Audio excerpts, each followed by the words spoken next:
Imagine arriving somewhere after a lifetime of being passed around, unwanted, and being told on your very first day that there has been a mistake, that you are not what was requested, that someone else was expected and you will have to be sent back.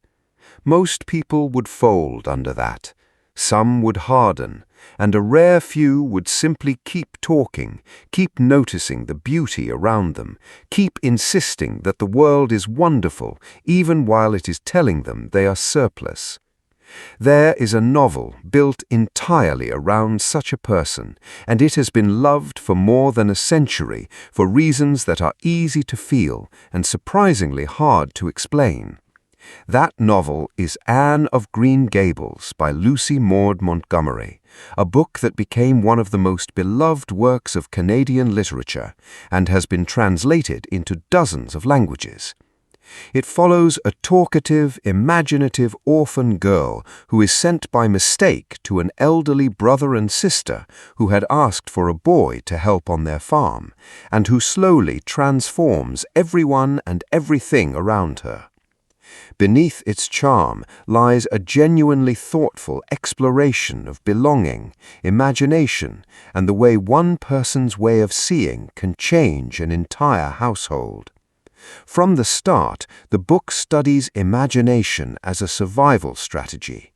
The main character has spent her childhood in circumstances with very little beauty or kindness in them, and she has responded by building an inner world of extraordinary richness, renaming ordinary places, inventing stories, seeing splendor where others see a road and a pond.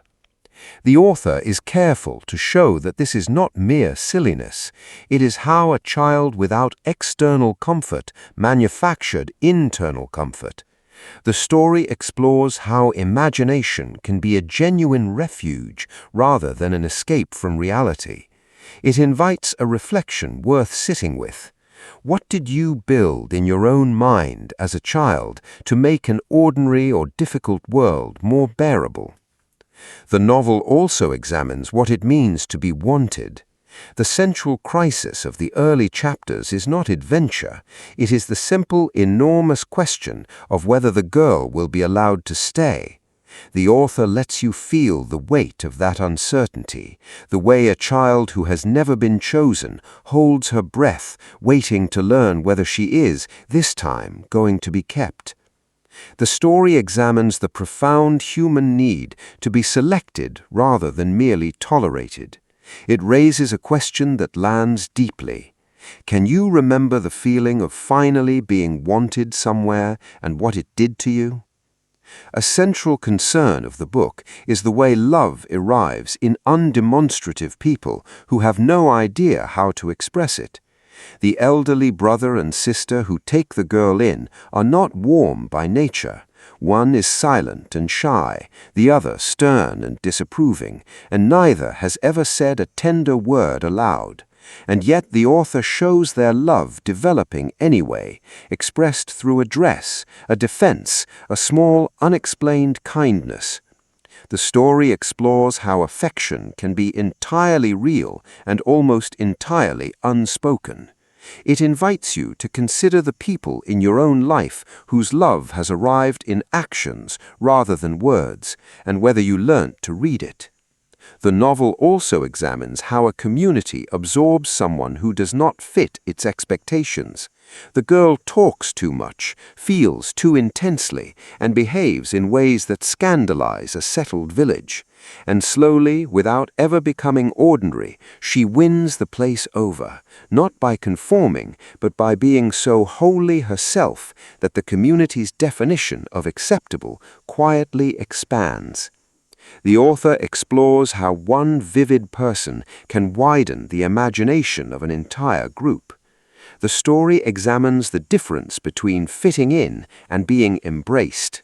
It invites you to reflect on whether the places you belong have required you to shrink or allowed you to be fully yourself. There is also a thoughtful study of temper, pride, and the long work of growing up. The main character is not a saint. She holds a grudge for years over a single insult. She is vain about her appearance, and her fierce feelings repeatedly land her in trouble. The author refuses to sand off these edges, letting her mature slowly and imperfectly across the book. The story explores how character develops not by eliminating flaws, but by learning to live with them more wisely. It invites you to consider which of your younger intensities have softened with time and which are exactly where they always were. The structure of the novel, built out of small domestic episodes rather than one large plot, is essential to its meaning. There is no villain and no catastrophe. There are only seasons, school terms, friendships, mistakes, and quiet triumphs accumulating into a life. The author suggests that this is how a childhood actually feels from the inside, as a series of enormous small events. The story explores how a life is built out of ordinary days rather than dramatic turning points. It invites you to notice which apparently minor moments in your own past turned out to matter most. There is also a rich thread about the beauty of a particular place. The author writes the landscape with such attention that it becomes a character, and the main character's rapturous response to it is not decoration, but the heart of the book. She loves where she lives fiercely and specifically, and that love is part of what roots her. The story explores how attachment to a place can be a form of belonging as powerful as attachment to people. It invites you to consider the place that holds your deepest sense of home and what it gives you. The novel also studies the transformation of the person who does the taking in. The stern older woman who reluctantly agrees to keep the child is in many ways the book's real subject. Her life had narrowed into duty and routine, and the arrival of this impossible girl cracks her open, teaching her tenderness she did not know she was capable of. The author suggests that the one who opens their home is often changed more than the one who is welcomed. The story explores how caring for someone can rescue the carer. It invites you to reflect on how the people you have looked after have quietly rebuilt you. There is also a gentle meditation on ambition and the choices that shape a life. As the girl grows, she is offered a path away toward achievement and a wider world, and she must weigh it against staying for someone who needs her. The author treats this decision without sentimentality, presenting it as a genuine cost rather than an easy virtue. The story explores how a meaningful life sometimes requires trading one good thing for another.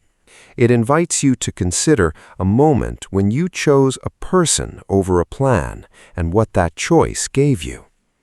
The emotional arc of the book moves from a defensive, chattering child clinging to her fantasies toward a young woman rooted in a real place with real people who love her.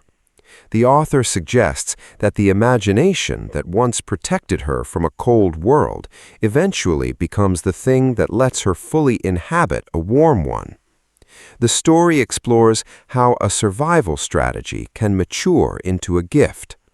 It invites you to consider how the things that once protected you might now be serving a different purpose in your life. The book's most quietly radical suggestion may be that a person who insists on delight is not naive, but strong. The main character has every reason for bitterness and simply refuses it, choosing wonder as a stance rather than a mood. The author presents this not as a lack of understanding, but a genuine act of courage. The story explores how choosing to notice beauty can be a form of resistance against a hard life. It invites you to consider what it would take to look at your own ordinary surroundings with that much attention. The novel also gives real weight to friendship as one of the most formative forces in a young life. The bond the main character forms with a girl her own age is treated with the seriousness usually reserved for grand romance, complete with vows, devotion, and a fierce loyalty that shapes both of them for years. The author refuses to condescend to childhood friendship or treat it as a rehearsal for something more important. The story explores how the first friend who truly chooses you can become part of the architecture of who you become. It invites you to remember the friend who first made you feel genuinely known and what that friendship built in you. There is also a quietly moving thread about the way a person's flaws can be reframed by someone who loves them. The talkativeness that exasperates the village, the daydreaming that infuriates her teachers, the intensity that gets her into trouble are the very qualities that eventually make her irreplaceable to the people closest to her. The author explores how the same trait can be a defect or a gift depending entirely on who is looking. The story examines how being loved by the right people can transform your understanding of your own nature. It invites you to consider which of the things you were criticized for as a child turned out in the right company to be exactly what made you valuable. In the end, Anne of Green Gables leaves you with a warmer view of imagination and belonging. It suggests that a rich inner world can carry a person through a poor outer one, that being wanted changes everything, and that the one who opens the door is often transformed as much as the one who walks through it. A story that makes an ordinary place look luminous offers something that stays with you. Books aren't just stories, they're mirrors that help us understand ourselves better. Comment below with the book you would like explored next and the ordinary place in your own life that your imagination once made magnificent. If this kind of warm book analysis means something to you, consider liking and subscribing so more of it can reach you. This video uses AI-generated audio and visuals for educational purposes only. This is just one reader's personal thoughts and interpretations.